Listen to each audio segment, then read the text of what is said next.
Atin ang arrival speech ni Pangulong Duterte sa NAIA mula Russia.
Ladies and gentlemen, the President of the Philippines, President Rodrigo Roa Duterte. Madilim na kahapon, ikaw ang magaan.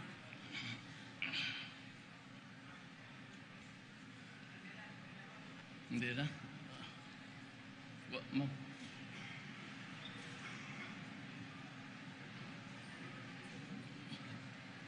Kindly sit. Find your seats and be comfortable.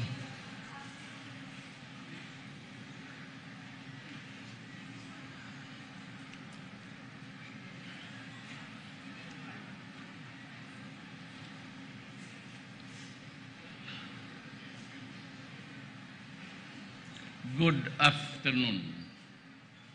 I decided to cut short my visit to the Russian Federation due to the recent developments in Mindanao. Shortly before going back to the Philippines, I met with President Vladimir Putin in Moscow after official plans were changed to facilitate our meeting. I expressed appreciation for the warm welcome, hospitality extended to me and my delegation after their flexibility and understanding to reschedule our meeting. Russia is a true friend. While I have to immediately return to the Philippines, I have instructed the Secretary of Foreign Affairs to remain and meet with Foreign Minister Sergei Lavrov to discuss how to strengthen bilateral relations and to sign some agreements that have been already concluded. Also behind are the secretaries of relevant economic agencies to pursue arrangements that can best advance our shared interest to increase economic cooperation and enhance culture and people exchanges.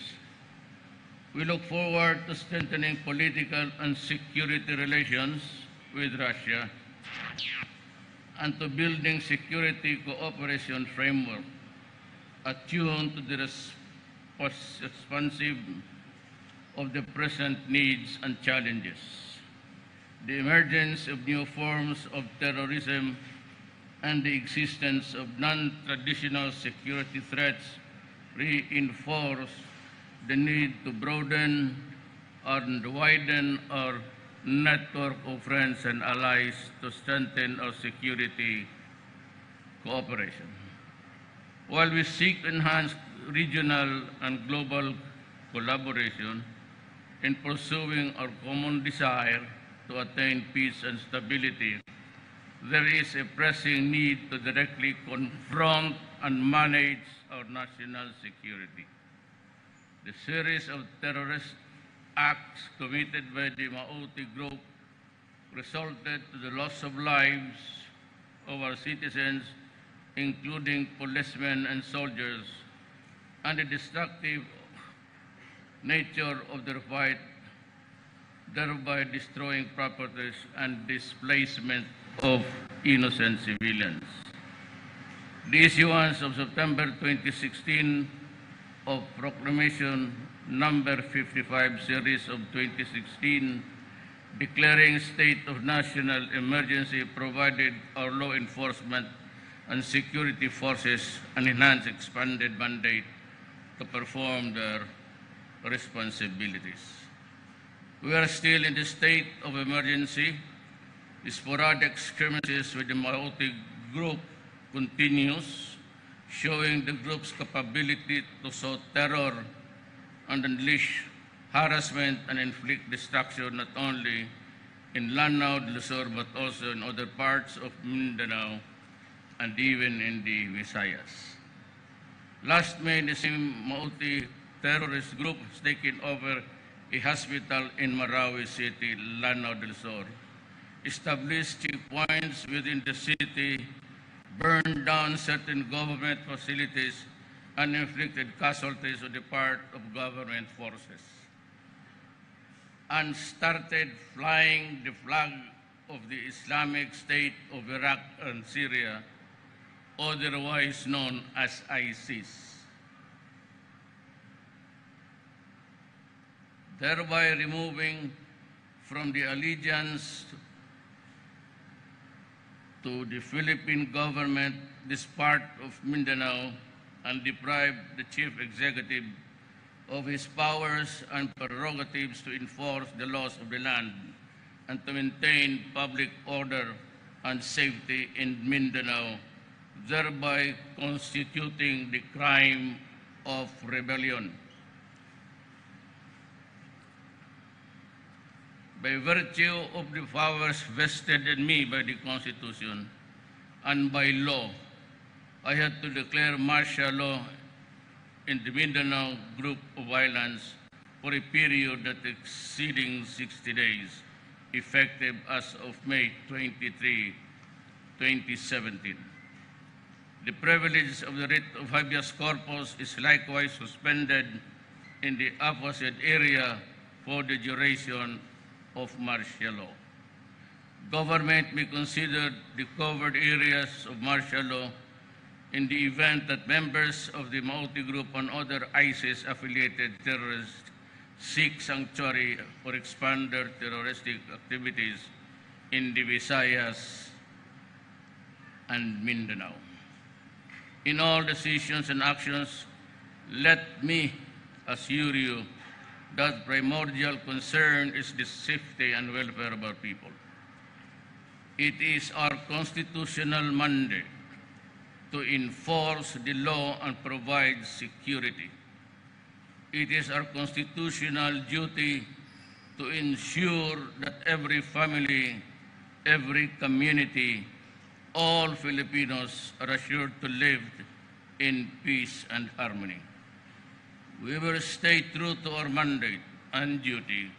This I can assure everyone. Thank you and good afternoon, and I am ready to answer the questions from media. Jenaline Kabiling of the Manila Bulletin. Good afternoon, Mr. President. Sir, may we know why you decided to declare martial law in the entire Mindanao, not just Marawi City? Has the government monitored any threats of ISIS in other parts of the country? There should be no singularization of this mandate. You know, there was the siege in Mindanao, resulting in the destructions of lives and properties. There have been a series of bombings and all terroristic activities of every kind, every criminal acts committed in the southern part of our country. Remember that Davao City was also a victim of a bombing several months ago. All of these and other things, government decided to just remain tolerant not oblivious to the terrorist act, but there has been suggestion in the past that I declare martial law, and even some senators, which I cannot mention now, urged me to do it. But I said that there has to be a very compelling reason to do it. And what is that compelling reason? You must remember that earlier, and even in the my first command conference, and the military and the police, alam nila. Sabi ko, I made a projection, not a prediction, that one of these days, the hardest thing to deal with would be the arrival of ISIS in our country. And it has come to pass that there is really war going on and street fighting in Marawi itself. I do not know how many buildings were destroyed, pero yung chief of police ng Malabang, he was in Marawi City. Pag-uwi niya, going back home, he was stopped by a checkpoint that was manned by the terrorists. And I think they were decapitated right there and then. These things government cannot allow. It is an open defiance and the violence, the atrocities continue. Government must put an end to this. I cannot gamble with ISIS because they are everywhere. And you know what is happening, or you must be very aware of what happened in the Middle East.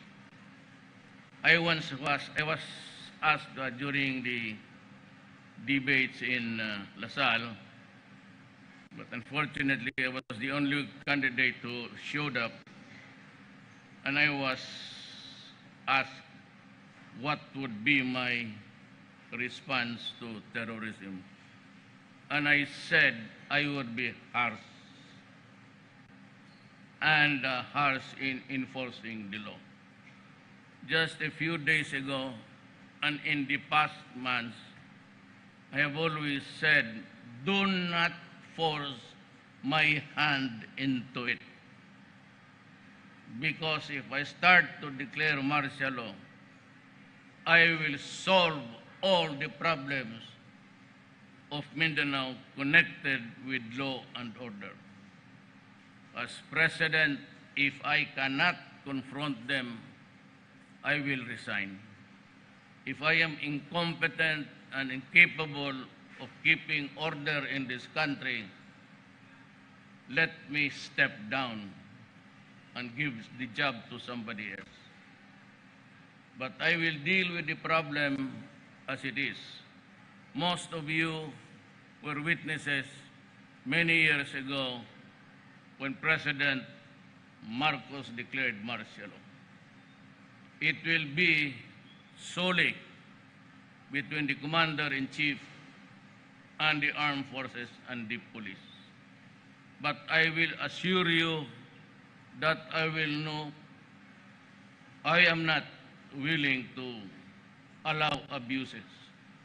Government is still running, Congress is functioning, the courts are open for citizens to seek grievance, but in keeping with the law and order, it behooves now on the military, the armed forces, to do what is expected of them. Restore order. And that martial law covers the area of the whole of the entire Pulo, Basilan, and Tawi-Tawi. I am appealing to the humanity of everybody, especially those who saw terror. Do not allow the ISIS to come in. I warn you again, do not do it, because, as I have said, my response would be harsh. I will not hesitate to do anything and everything to protect and preserve the Filipino nation. Sir, what are the rules of engagements of the military? Will there be more troop deployment, airstrikes, curfew Well, during martial law? it is normal. It is just an augmentation. Ordinarily, the law and order situation is addressed by the police. But once it gets out of hand, out of control, and here comes a foreign ideology that is being imposed on the people, I will not allow it. I will not allow the country to go to the dogs. As I said, the military has the primary role now of keeping the law and order situation and in all parts of the Republic of the Philippines. I may decide to expand the area to include the Visayas because it is just a walking distance actually, and because of the many islands, they can always escape there and begin another terroristic activity. I have ordered the military, especially the Navy, to embargo the islands, especially the sea that separates Mindanao from the Visayas. I am just awaiting for the hard facts. I'll be meeting to the cabinet. I'll be briefed by all the commander of the area. I might also decide to suspend the writ of habeas corpus in the Visayas. Remember that this is not intended for the law-abiding citizen. We are the least of your worry.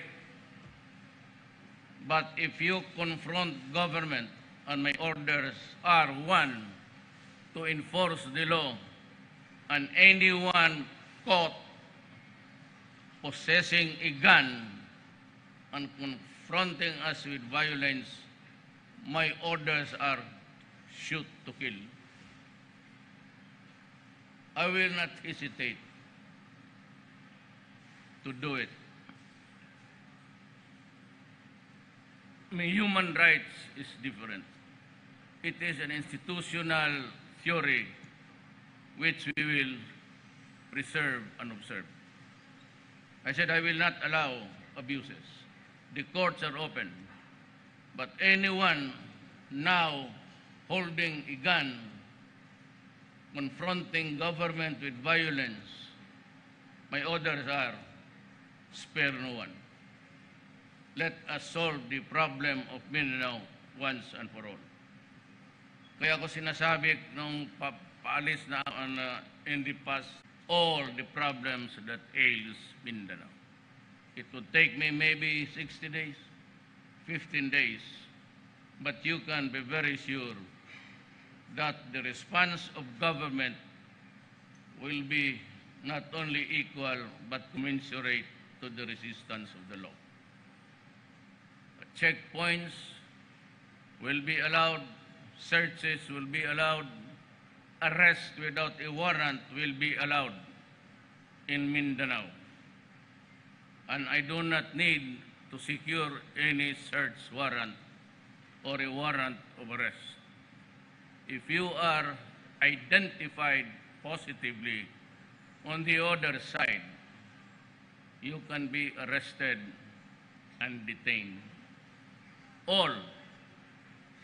But if the things goes out of hand, actually if there is a severe fighting, I will allow the Mindanaoans, Moros and the Christians alike, if you are in a possession of a gun licensed by government, and in order to give you security and protect your family, you can bring it out.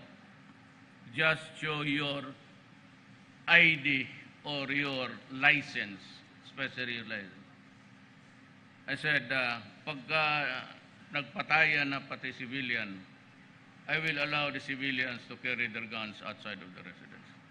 But be sure that it is licensed in your name, and do not falsify anything, because you will also be detained and investigated. How many days? I really do not know. There's a law which says that after 3 days. You know, I have always maintained that my duty, my sacred duty to preserve and defend the Filipino does not emanate from any constitutional restriction. It is in my oath of office. I beg to disagree with anyone. In this oath of office, which I promise to God and to the people, that I will protect and defend the country. And dito ako. If I think that you should die, you will die. If you fight us, you will die. If there's an open defiance, you will die. And if it means many people dying, so be it. Ganon talaga. Sinabi ko na sa inyo, do not force my hand. But we are not new in what is the nature of martial law in the Philippines. I said, I will not declare curfew, but maybe in certain areas. Lanao del Sur, Lanao del Norte, Maguindanao, Sultan Kudarat, North Cotabato, and maybe in Zamboanga.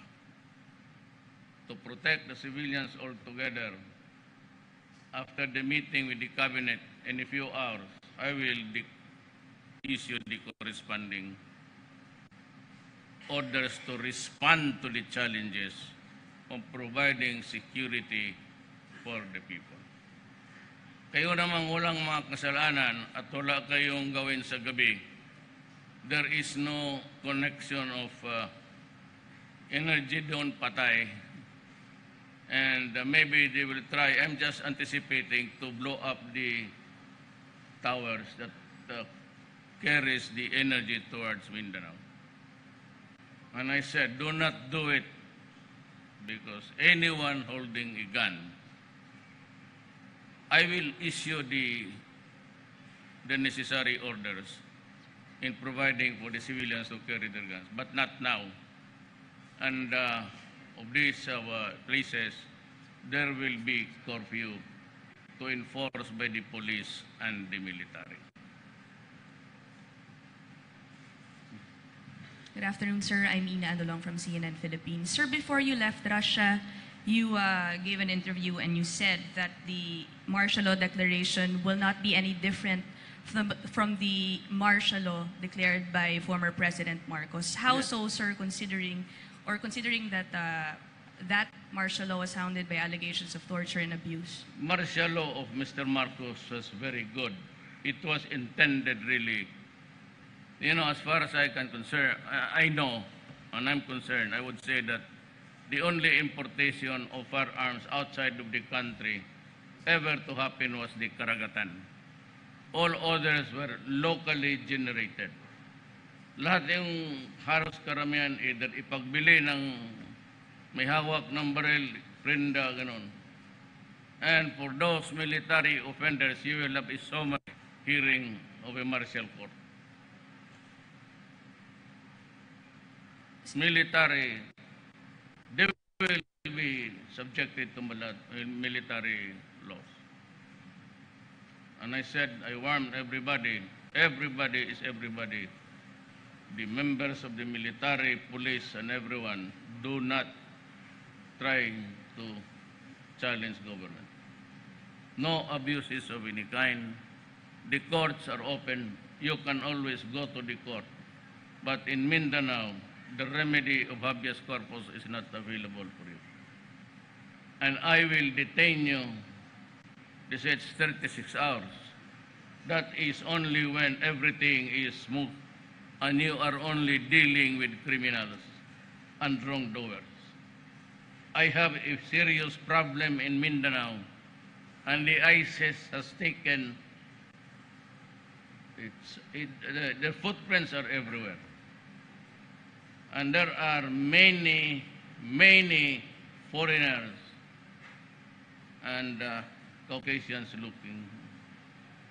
So they want to establish something there. But at the end of the day, I will say that I am not surprised why Lanao del Sur is also maybe in cahoots or cooperating. Lanao del Sur is the poorest province in the Philippines.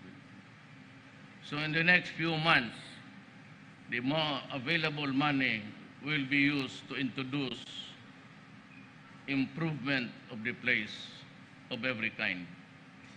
We will rebuild the schools, provide livelihood, because I said poverty, or Mindanao has the highest incidence of poverty.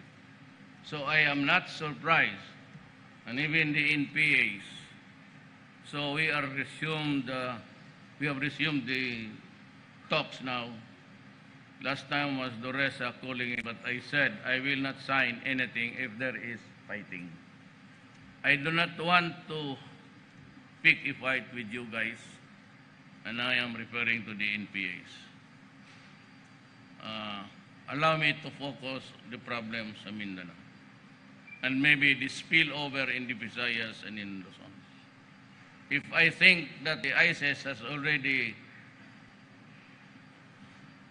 taken foothold also in Luzon, and terrorism is not really far behind, I might declare martial law throughout the country to protect the people.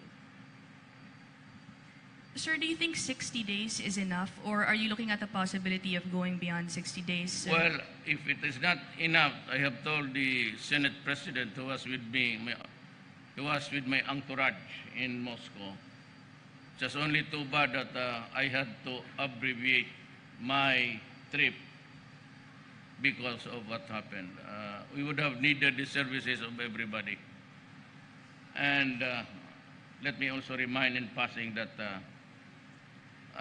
last minute when we received the news about the Philippines, I decided to abort everything and come home. I told the security guys of Russia that if there's any chance that I can just talk to President Putin, even for 15 minutes, just to say hello and goodbye, and thank him for the splendid warm welcome.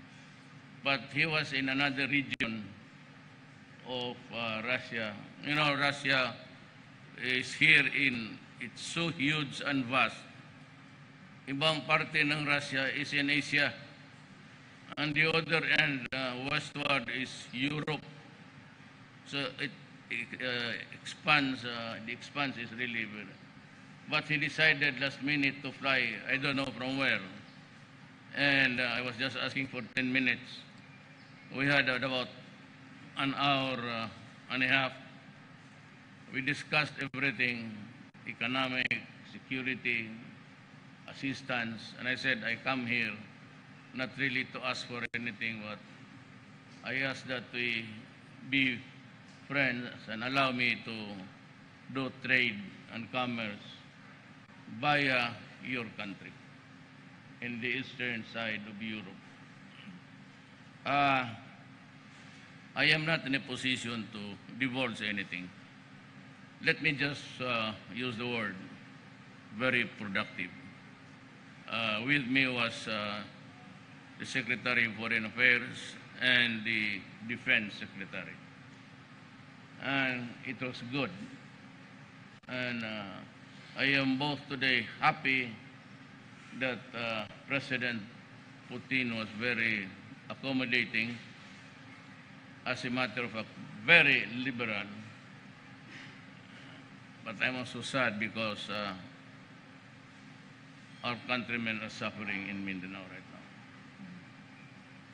Last for my answer, how confident are you with our intel capabilities? Do you think there was a failure of intelligence with what happened in Marawi? Because I believe Secretary Lorenzana said yesterday that there was an apparent lack of appreciation in the You know, intel the info. freedom of expression is not an exclusive thing for the Christians and other religions.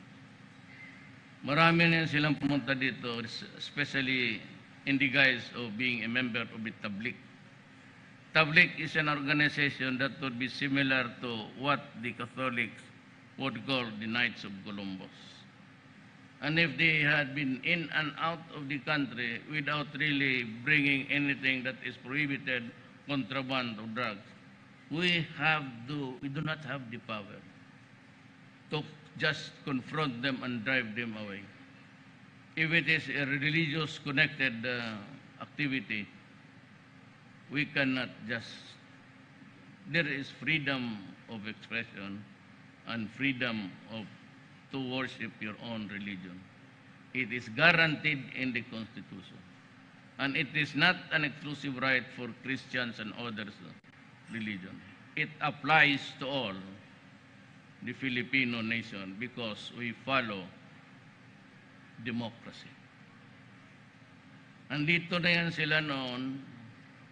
Some of them are Arabs, well, I don't know, and we never asked. They were all around, including the Caucasian-looking guys. But in recent encounters, we have killed a lot of them. And government is very strong. We just don't want anything that could react to a flick of a finger. But I am sure that we can overcome them in due time. Kaya pakiusap ko naman sa mga kababayan ko, mga kadugo ko na Moro. I said, I do not want to fight you. I do not want a quarrel with the Moro people.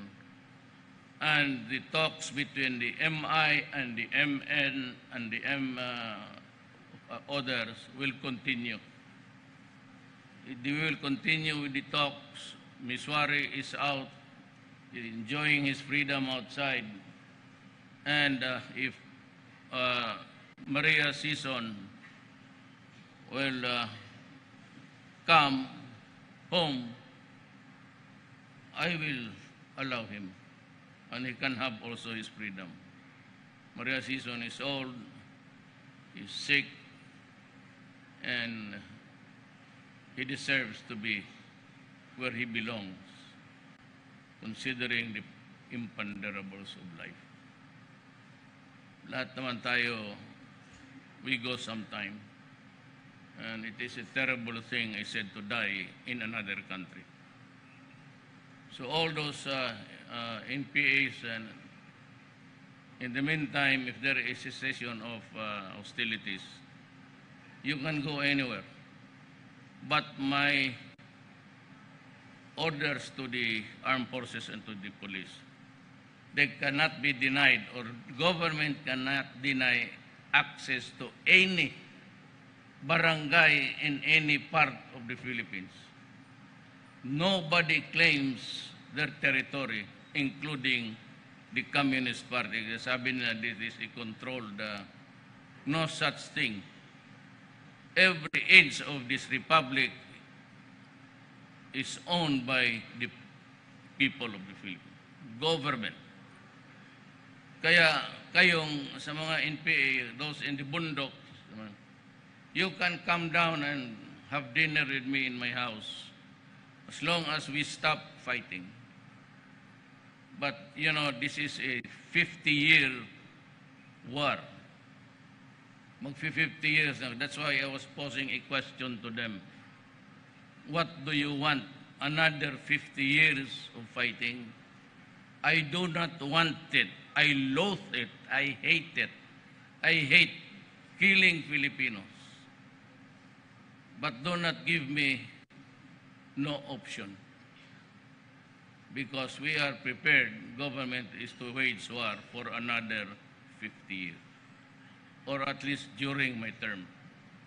I will not allow government to be playing a secondary role. Nothing of this sort, and I will not allow it. And if I have to enforce the law,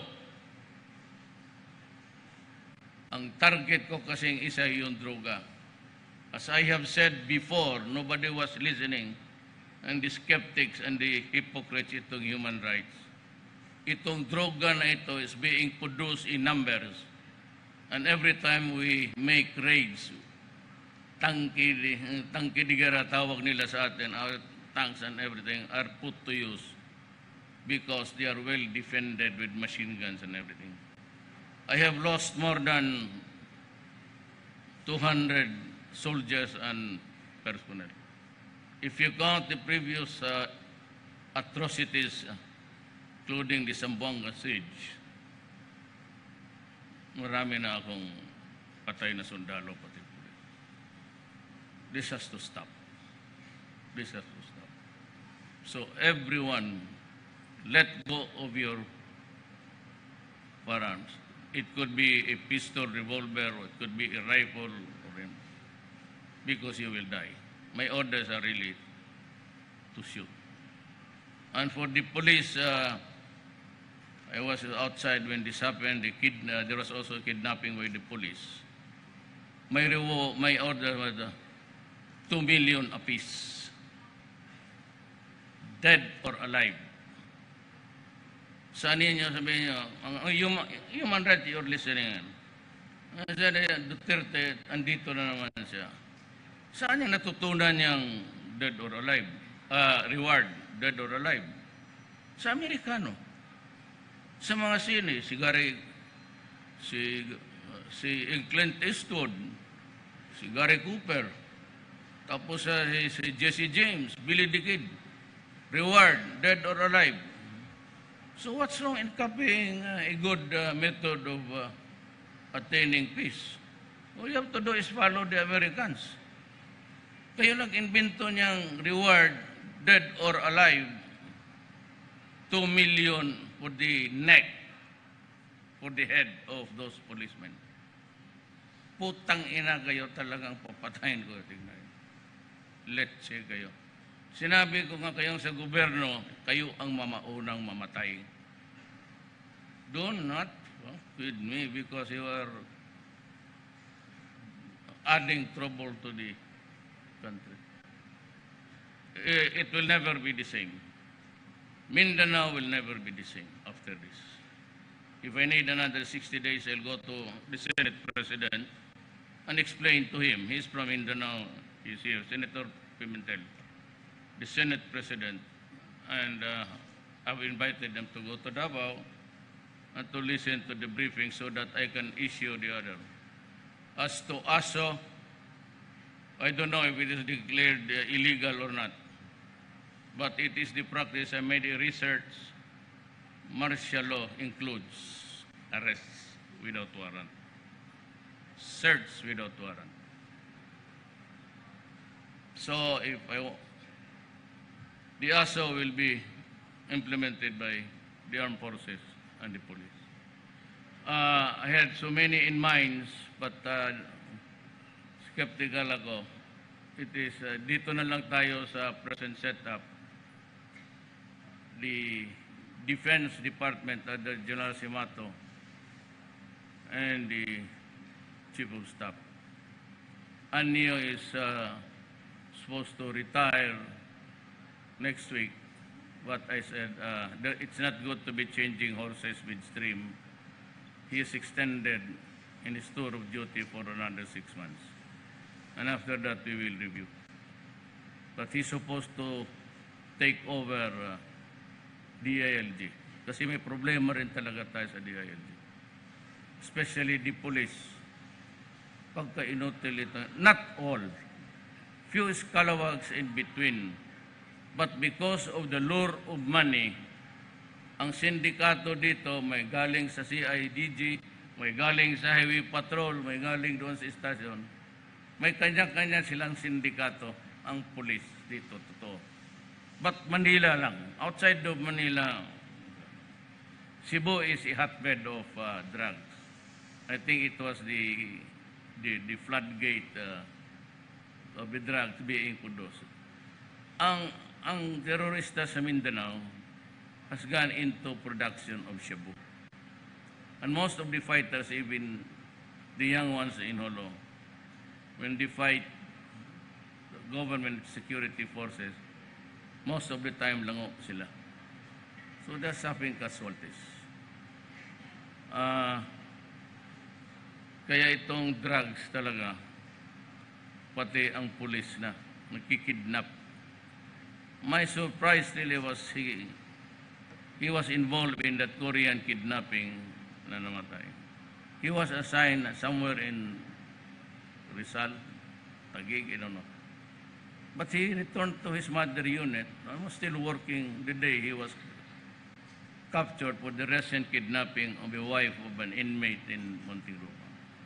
Talagang gusto talaga nito kamatayan. Putang ina, ibigay ko talaga sa inyo, tignan. Your head is worth 2 million. I do not care if you bring his cadaver in front of me, I'll pay you without question. If he is alive in front of me, come back for another reason. Wow, saan ko ilagay ang mga putang inang yan? You know, the drug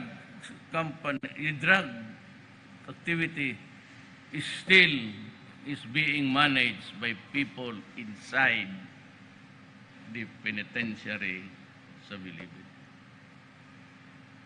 Ginawa ng lahat ng gobyerno, SAP, I don't know, baka gusto nilang subukan ang Marine.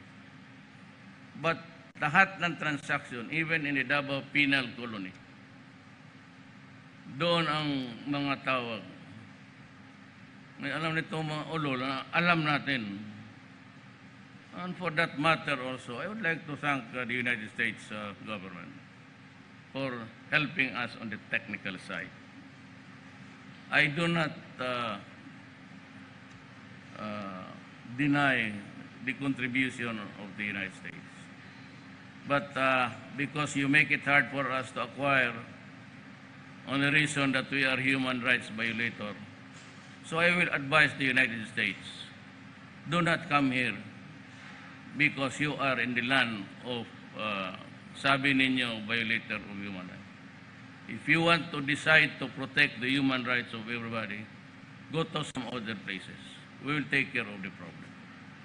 Do not threaten us with imprisonment. Hindi ako bugok. I am a lawyer and I know where I should be. But if perchance I go to prison, I'd be happy. As long as I do it for the Filipino people, I will be happy to go to jail. And to die and to lose the presidency. So don't fuck with me about ICC. Demandan ninyo, you come here.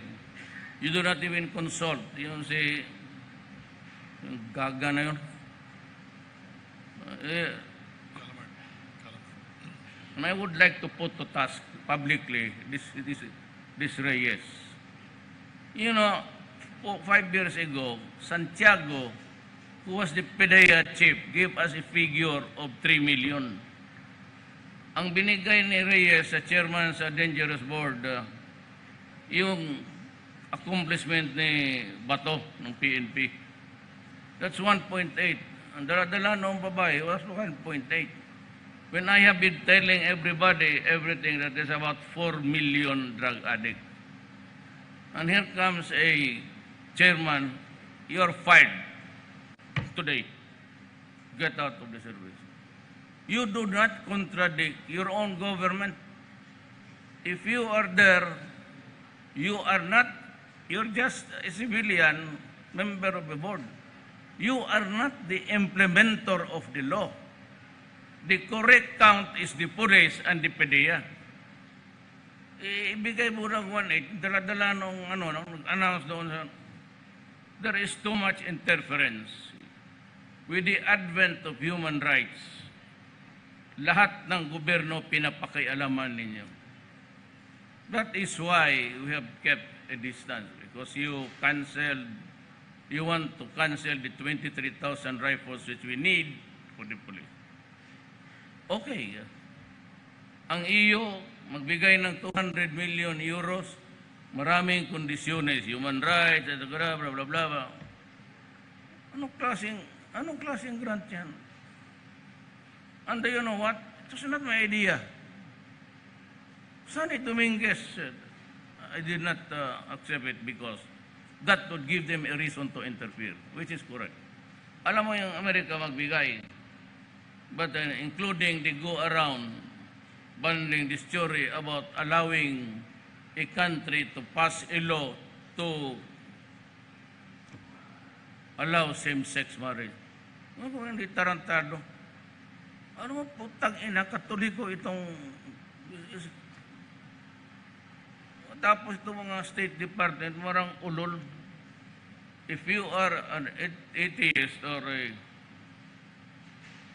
What's the other word for that? Prognostic? You're destroying America little by little. And one set of values of Obama and another set of rules, sabi ni Trump, you are doing it right. Itong doing it wrong. So saan ako susunod sa inyong...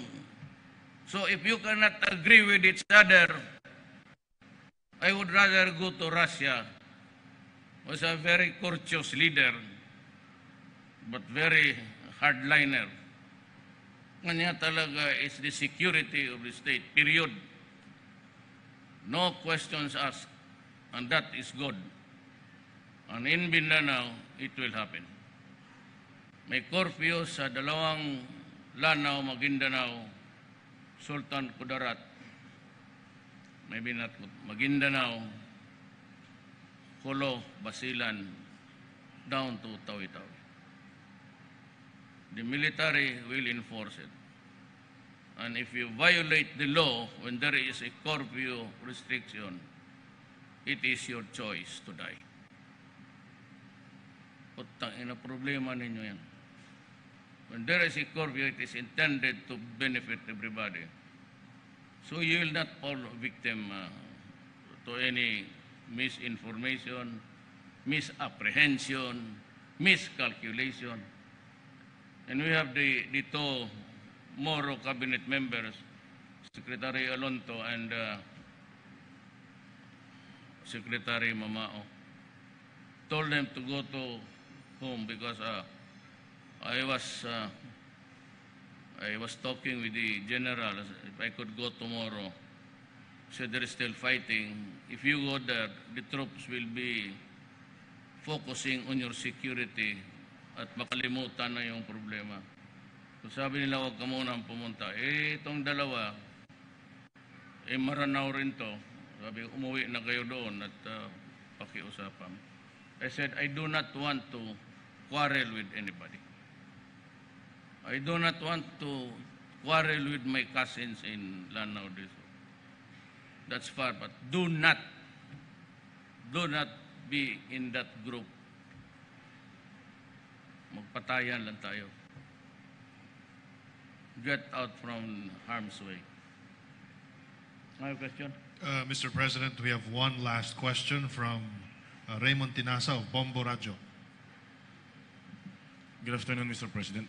Sir, may we know when we will see the hard copy of the document, and will you be personally appearing to Congress to report the declaration Yes, of martial no, law? in writing. In writing. Hindi na ako pupunta doon because I can do it in writing. I have to go home. Remember, 48 hours. So, ang dokumento, ang problema na iwan sa hotel doon sa yung proclamation na pinirmahan ko, na iwan doon sa hotel. So, balikan pa namin yun. It's there. It's there. You go to the Defense Secretary. Nakakatawa to eh. It was really funny. Ito yung proclamation. Anong numero ito? Ewan ko. Basta may perma ako declaring martial law. Look at what is really the irony of life. So I signed it. And it said, done in the Russian Federation. Which is the place I was there. So I cannot, done in the city of Manila, Philippines. Nandun ako, but declaring martial law, tinawagan ko muna si Guevara, si Secretary Guevara. Sabi ko, i-announce muna. Kaya napirmahan ko na yan. But done in the Russian Federation this 23rd day of May in the year of our Lord 2007.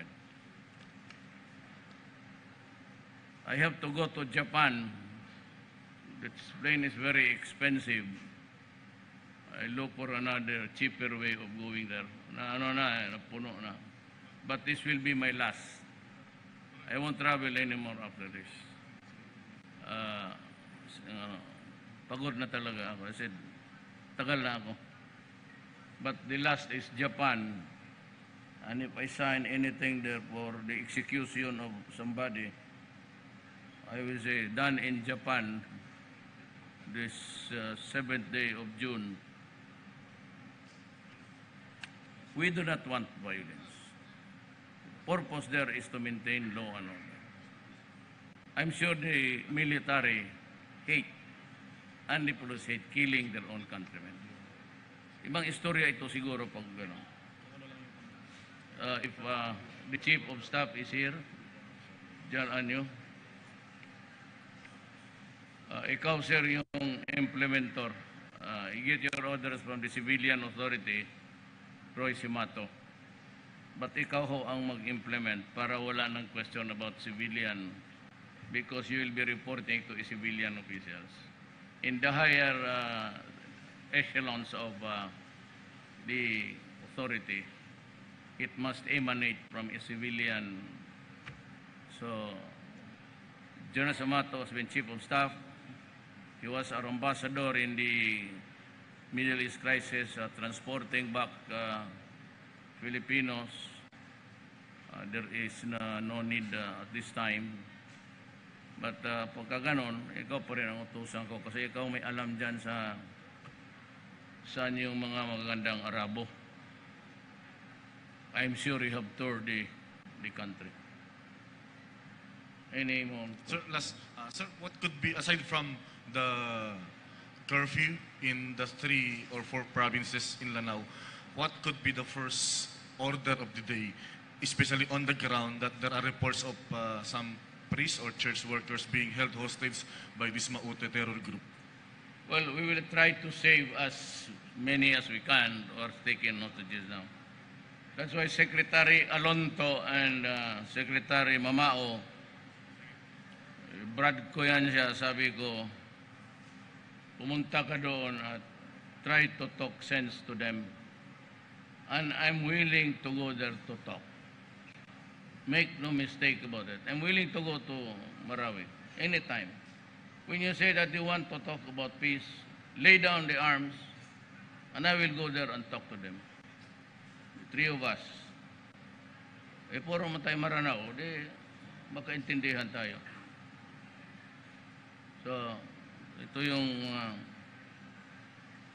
actually it's my own my grandmother. Any question? That's all, Additional sir. one? That's all, Mr. President. Yung Thank you so iba. much. Yun sila pala. One more? Member pa kayo ng One more? media? Siya muna kayo ang tinuro ko. Yan. Maricel Halili of TV5. At tapos yung sunod nagkatago-tago dyan sa behind the guy. Yes, ma'am. Hi, sir. Good afternoon. Sir, I just would like to elaborate on your meeting with President Putin. What else did you talk about aside from trade and economy during your 1-hour meeting? Did you ask the President for his support to fight ISIS? And what was his response? Actually, he was holding the stick, parang class card. And it was Secretary Lorenzana and Senator Cayetano and my aide Bongo. Binigay niya lahat. Binigay niya lahat. An invitation for Filipinos to go there study medicine. They have told me last night that they have tremendously improved the study about the immune system, how it works and everything. I forgot the other term that he used, but I distinctly heard immune system. But how about, sir, the problem of terrorism in the country? Did you... Already, I said everything. And I said, I need the firearms. I'm not asking for it. I am, if you can give me a soft loan, payable in so many years, because I said, I am a poor country, said, well, and he was pointing to Senate Secretary Lorenzana, and he said, oh, where's your list? Where's your list? He did it 3 times. Saan yung listahan ninyo?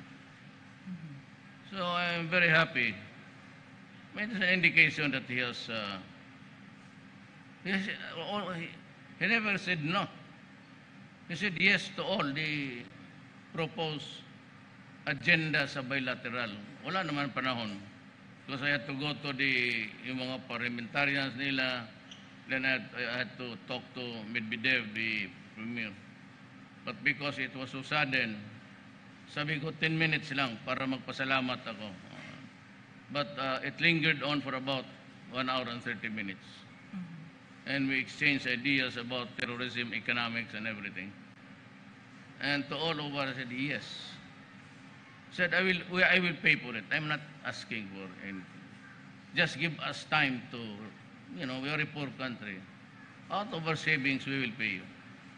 And may we know... Sabi niya, okay. Sir, may we know how much will be the soft loan for the... I really don't know. So the wherewithal maybe is with the Cayetano, Secretary of the Foreign Affairs. He's there, left behind, and the Secretary of DTI. I think we're good at this time. I am not abandoning the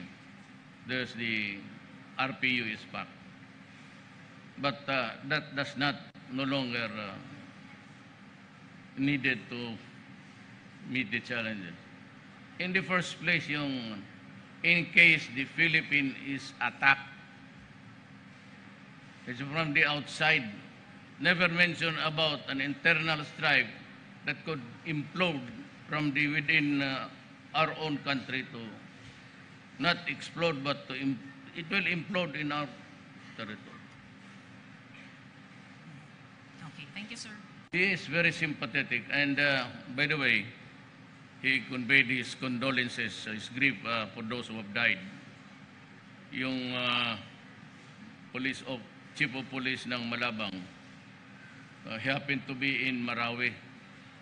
Pag-uwi niya, may checkpoint ang ISIS, said was cut off. And I think many others. So that's how it is. It's brutality, cruelty. And if you want an example, just remember the Abu Sayyaf, how many guys that they have decapitated there. And the bombings of Davao. Do not forget that 15 died while just eating outside the stores there. And the Zamboanga siege. And far between the years, maraming explosions na. All places, Butuan, Cagayan, that is an open defiance. If you raise the flag of ISIS, that was the time I said, this cannot be done. It has to be stopped. And I'm willing to gamble with Marcelo. And I will put a stop to it. And I think everything that ails Mindanao. Remember that we are from Mindanao and we suffered the bombing only about last year. Many died while just eating in the public square. Thank you, sir. Siya. Nauna man siya, ma'am, tapos ikaw. Siya, kita mo. Di, Hi, sir. Sir, I'm Pia Gutierrez from ABS-CBN. Sir, tatanong ko lang kung sino po yung itatalaga ninyong administrator ng martial law. the chief of staff is there. I presented him as our probable next. He was supposed to take his oath of office this week as DILG chief. Retired na siya. But I said, I do not want to change horses midstream. I have extended his tour of duty to another 6 months. 6 months. So in the meantime, sir, sino po ang magiging OIC ng DILG, sir? Again? Sino, sir, yung hahawak sa DILG, sir? Hawak ng... Sa DILG, sir. DILG. Now that you have extended the tour of duty of General Ano. Where is General Koy? Another general. Okay. Sir, nabanggit nyo rin po yung posibilidad na ideklara nyo ang martial law sa buong Pilipinas. Ano po yung magiging batayan ninyo, sir, kapag umabot po sa punto na iisipin ninyo na posibleng buong bansa na ang pagdedeklara ng martial law? Sir? Look, I am not a all-knowing president. It was the police and the military which says that we have reached dangerous level. Martial law will end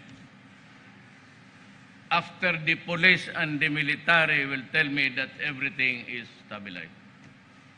So maybe from another 60 days, I will ask, give me enough time to stabilize and to solve the allied problems so can we have a peaceful, we can move on.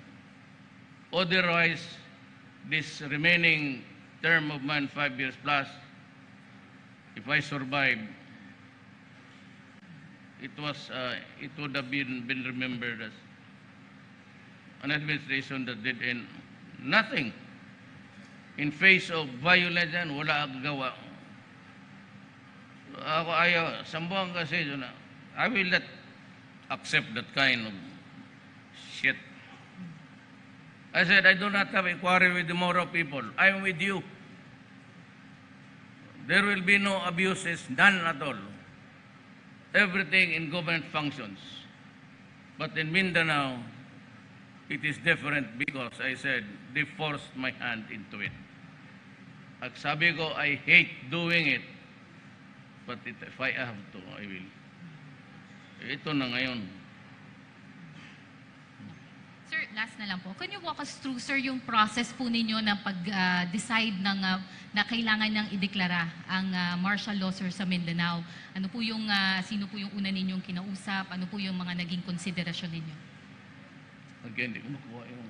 Sir, can you walk us through yun dun sa naging process po ninyo in deciding to declare martial law in Mindanao, sir? Sino po, ano po yung una niyong ginawa? Sino po yung mga kinausap po ninyo? I get my facts from the military and the police. Where else? It's connected with law and order. Primarily, martial law is to prevent the disruption of law and order in every...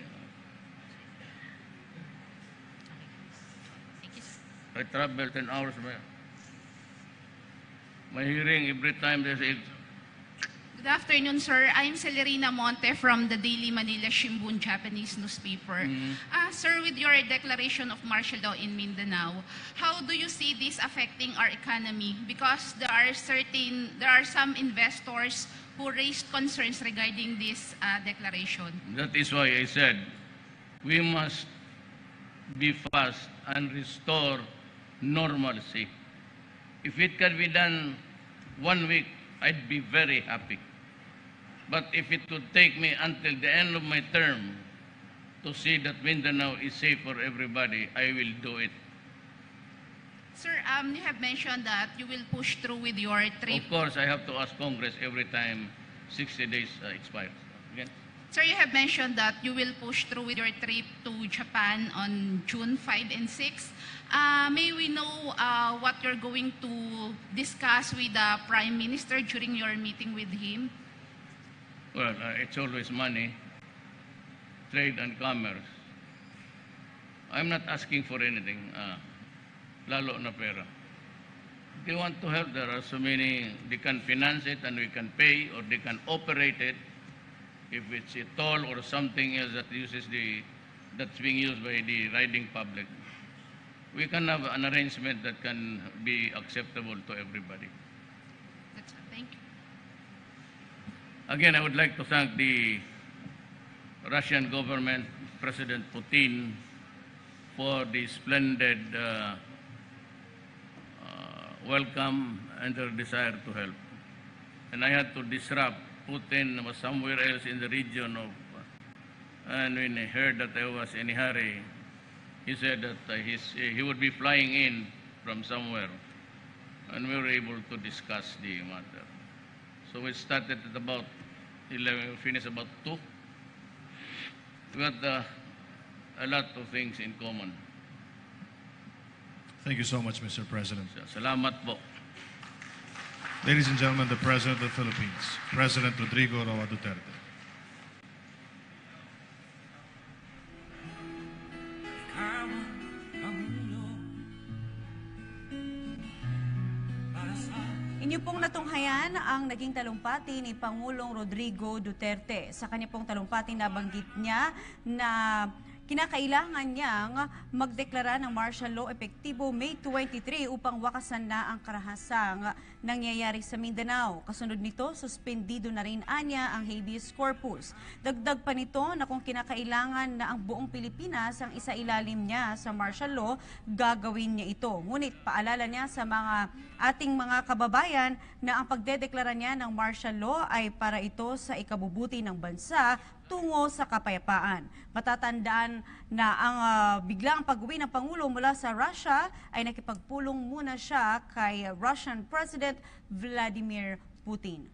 Ako po si Princess Habiba Saripaudak. Magandang gabi.